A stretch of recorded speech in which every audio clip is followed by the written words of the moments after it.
Hi everyone, it's me again, Jet, and welcome to this short baking session vlog.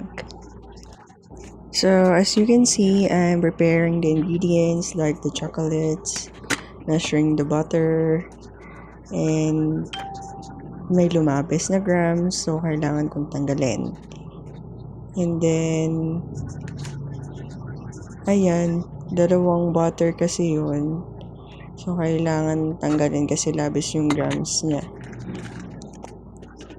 So, I'll be making the giant cookie recipe that I've made and I've been selling.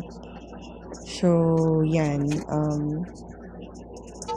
I'm now mixing the ingredients like the butter, the sugar,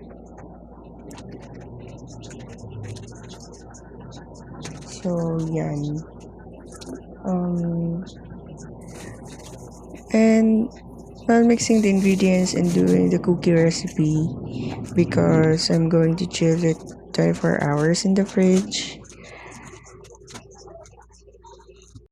it was actually my second time of making this dough recipe of my cookies.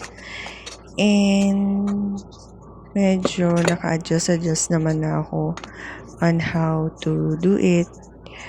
Di naman ako masyado napagod unlike the first time. And luckily, the giant cookies that I've been selling, nagustuhan naman ng mga customers. Nakaka-receive naman ako ng magagandang feedbacks. Nasarapan naman sila. By the way, I'm not really a baker. It was actually my first time doing baking because I am a teacher. So, I'm just doing this para lang malibang during my vacation. Kasi meron kaming 1 month straight mula June 1 hanggang June 30 na unbothered vacation. So, bawal kami pupunta sa school.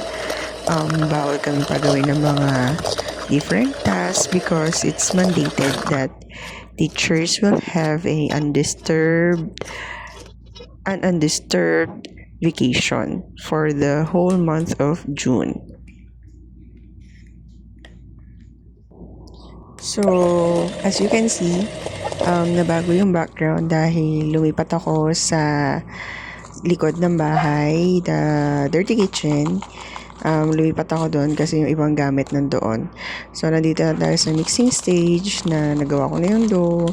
I'm mixing the chocolates. There are 2 types of chocolates that I've been using in making this cookie recipe.